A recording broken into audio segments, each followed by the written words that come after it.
नमस्कार शिक्षार्थियों, मैं doctor Poonam Jaiswal, assistant professor department of education Arya Mahila P G college BHU Varanasi. 8 सप्ताह के इस course understanding school system and classroom management skill में आपका स्वागत करती हूँ। आज हमारे व्याख्यान का विषय है भारत में शैक्षिक संरचना और शासन प्रणाली। आज के इस व्याख्यान में हम देखते हैं कौन कौन से मुख्य बिंदुओं को शामिल किया गया है। आज के इस व्याख्यान में जिन मुख्य बिंदुओं को शामिल किया गया है वो इस प्रकार है। भारत में शैक्षिक संरचना का आधार, भारत में शिक्षा व्यवस्था की संरचना, भारत में शैक्षिक प्रशासन और संरचना को प्रभावित करने वाली नवीन प्रवृत्तियां। अब इन नवीन प्रवृत्तियों में कौन कौन सी ऐसी प्रवृत्तियों को आज के व्याख्यान में रखा गया है वो देखते हैं।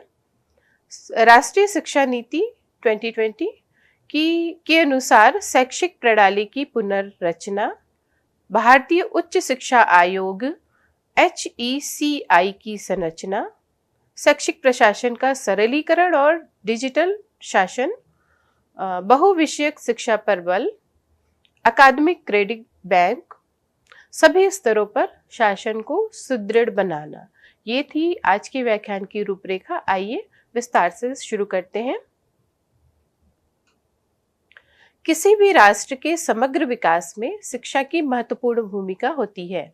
भारत जैसे विशाल देश में एक जटिल और बहुस्तरीय शिक्षा प्रणाली है जो कि पूर्व विद्यालयी शिक्षा से लेके उच्च शिक्षा तक फैली हुई है और सभी स्तरों को पूर्व शिक्षा, प्राथमिक शिक्षा, माध्यमिक शिक्षा और उच्च शिक्षा, सभी स्तरों की शिक्षा को अपने आप में समाहित किए हुए है। ये सभी स्तर समन्वित रूप से भारतीय शिक्षा प्रणाली की एक सुदृढ़ संरचना को तैयार करते हैं। यह संरचना एक सुपरिभाषित और स्तरीकृत शासन व्यवस्था के माध्यम से संचालित होती है। यह शासन व्यवस्था अपने प्रभावी नीतियों और उसके कार्यान्वयन के द्वारा शिक्षा प्रणाली को सुगम बनाता है। वर्तमान परिदृश्य के परिवर्तनों को ध्यान में रखकर राष्ट्रीय शिक्षा नीति ने भारतीय शिक्षा प्रणाली के प्रशासन और संरचना में मूलभूत बदलाव करने की योजना बनाई है। आज हम विस्तार से देखते हैं कि NEP 2020 ने भारतीय शिक्षा संरचना को किन आधारों पे परिवर्तित करने का विचार किया है और साथ ही हम ये भी देखेंगे कि वो कौन कौन से कारक हैं जो भारतीय शिक्षा की संरचना और उसके शासन व्यवस्था को प्रभावित कर रहे हैं। इसके पहले हम देखते हैं कि वर्तमान में भारतीय शिक्षा प्रणाली में कौन सी संरचना लागू की गई है। हम देखते हैं भारत में शैक्षिक संरचना।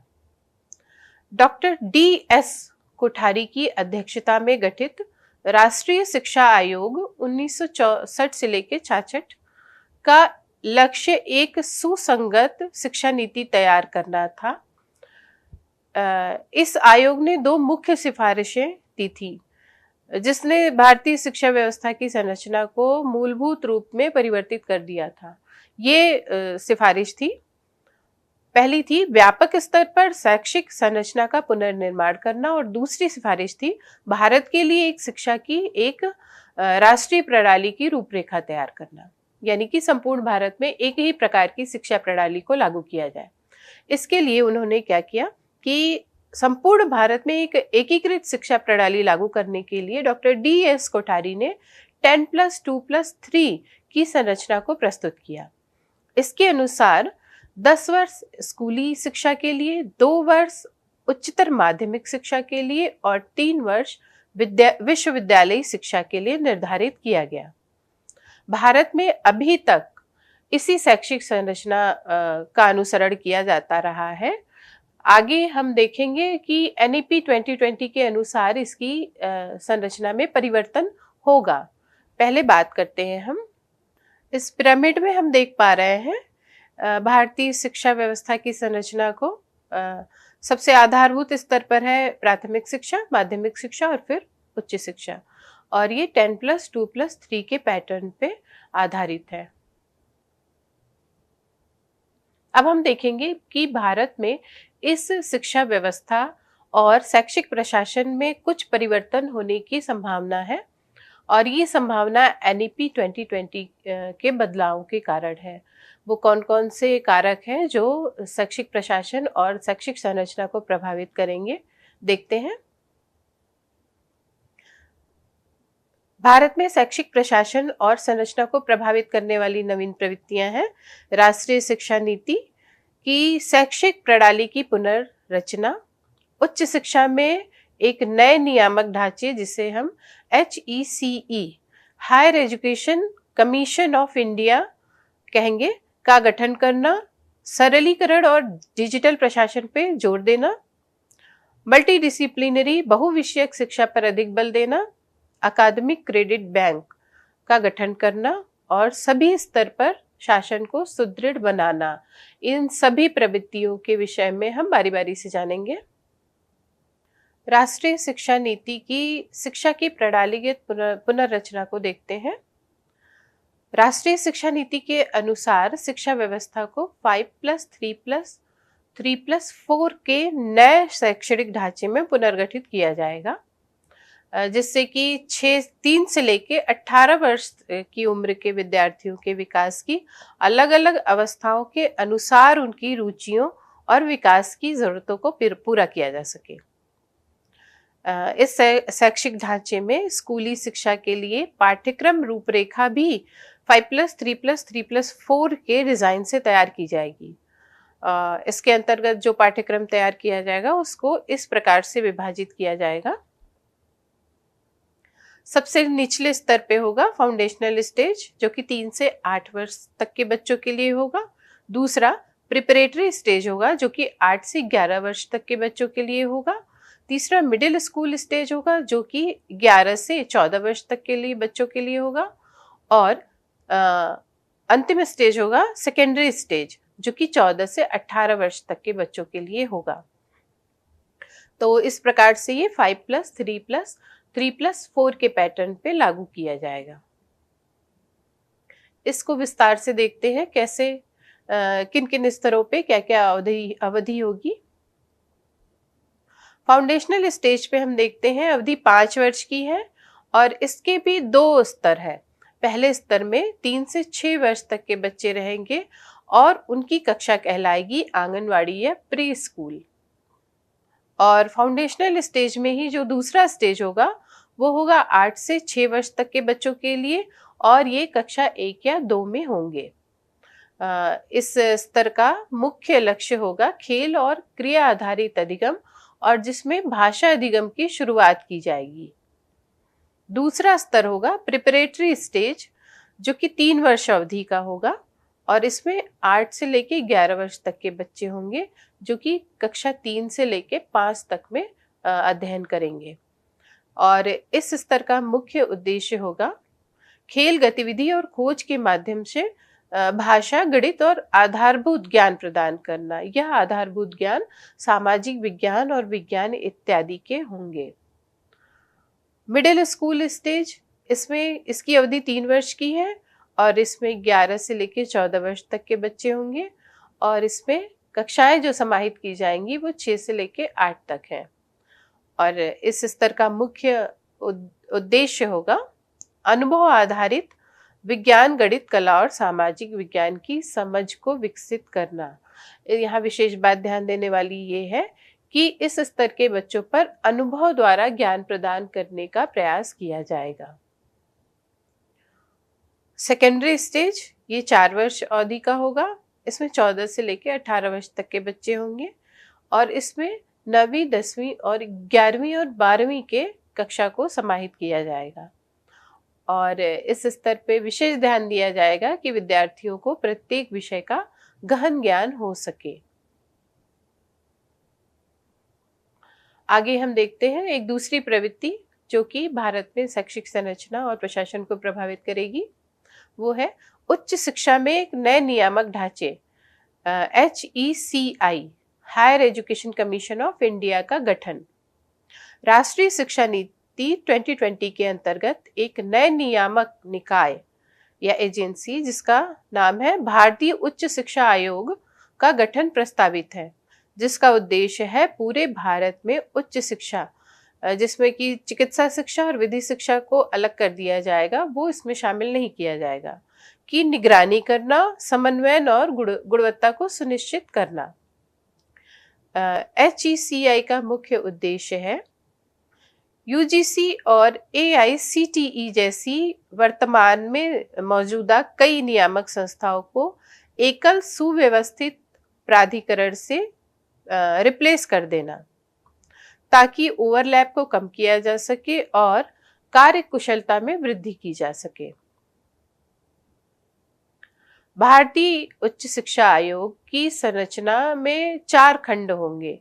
ये 4 खंड होंगे राष्ट्रीय उच्चतर शिक्षा नियामक परिषद, राष्ट्रीय प्रत्यानयन परिषद, उच्च शिक्षा अनुदान परिषद और सामान्य शिक्षा परिषद।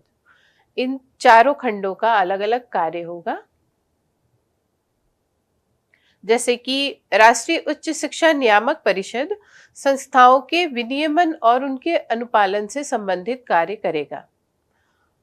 राष्ट्रीय प्रत्यानयन परिषद NAC यानी NAC, यह सभी संस्थाओं में प्रत्यानयन और गुणवत्ता आश्वासन के लिए कार्य करेगी। उच्चतर शिक्षा अनुदान परिषद NEGC, यह वित्त पोषण और वित्तीय सहायता प्रदान करेगा उच्च शिक्षा में जो भी संस्थान कार्य करेंगे उनको। सामान्य शिक्षा परिषद GEC, जनरल एजुकेशन काउंसिल शैक्षणिक मानकों और सीखने को निर्धारित करने के लिए इसका गठन किया जाएगा। अगली नवीन प्रवृत्ति है, नया ट्रेंड है जो कि भारतीय शिक्षा प्रशासन को प्रभावित करेगी, वो है शैक्षिक प्रशासन का डिजिटलीकरण। डिजिटल बनाने के माध्यम से शैक्षिक प्रशासन व्यवस्था को सरल करने का भी प्रयास किया जा रहा है। NEP का मानना है कि केंद्र और राज्य एजेंसियां शासन में पारदर्शिता, क्षमता निर्माण और सेवा वितरण में सुधार के लिए डिजिटल पोर्टल जैसे कि दीक्षा, स्वयं और स्टूडेंट और टीचर डेटाबेस और ऑनलाइन टीचिंग प्रोग्राम जैसे कि निष्ठा इत्यादि का विस्तार किया जाए, जिससे कि शिक्षा को अधिक से अधिक डिजिटल बनाने के साथ उनको सरल भी बनाया जा सके और ये सबके लिए एक्सेस हो पाए, इसको भी सुनिश्चित किया जा सके। NEP बेहतर प्रशासन के लिए प्रौद्योगिकी के उपयोग पर अधिक बल दे रही है। अब बात करते हैं मल्टी डिसिप्लिनरी एजुकेशन की, जिसपे NEP 2020 का बहुत ज्यादा जोर है। बहुविषयक शिक्षा दृष्टिकोण के कारण प्रशासन अब अधिक समन्वयक, लचीला, सहयोगात्मक और नवोन्मेषी बनेगा। ये कैसे होगा, आइए देखते हैं। विभिन्न विषयों के विभागों को एक साथ समन्वित करना होगा। अगर मल्टी डिसिप्लिनरी अप्रोच की हम बात करते हैं तो एक ही विभाग में या एक ही कॉलेज और यूनिवर्सिटी में कई प्रकार के विषयों को पढ़ाने की व्यवस्था करनी होगी, जिसके लिए विभिन्न विभागों में समन्वय स्थापित करना आवश्यक हो जाएगा। शिक्षा प्रशासन को पाठ्यक्रम मूल्यांकन और संकायों की नियुक्ति में अधिक फ्लेक्सिबल बनना पड़ेगा, जिससे कि वो मल्टी डिसिप्लिनरी अप्रोच को सपोर्ट कर सके। बहुविषयक दृष्टिकोण से पढ़ाने की क्षमता विकसित करने के लिए प्रशासन को शिक्षक प्रशिक्षण की नीतियों को भी फिर से रीजनरेट करना पड़ेगा, जिससे कि शिक्षकों के प्रशिक्षण में परिवर्तन लाया जा सके और उन्हें नए सिरे से एक नए कॉन्सेप्ट के साथ प्रशिक्षण दिया जा सके। प्रशासन को अब नियंत्रक से अधिक सुविधादाता की भूमिका में होना आवश्यक होगा, जिससे कि वो अधिक से अधिक समन्वयन को सपोर्ट कर सके। शैक्षणिक विषयों को एक साथ जोड़ने के लिए प्रशासन को पाठ्यक्रम का नया ढांचा तैयार करना होगा। जो वर्तमान पाठ्यक्रम स्कूलों और विश्वविद्यालयों में पढ़ाया जा रहा है वह मल्टी डिसिप्लिनरी अप्रोच के लिए उतने सही नहीं है या उचित नहीं है, क्योंकि मल्टी डिसिप्लिनरी अप्रोच में अधिक फ्लेक्सिबिलिटी की आवश्यकता पड़ती है, जो कि वर्तमान पाठ्यक्रम में कम मात्रा में है।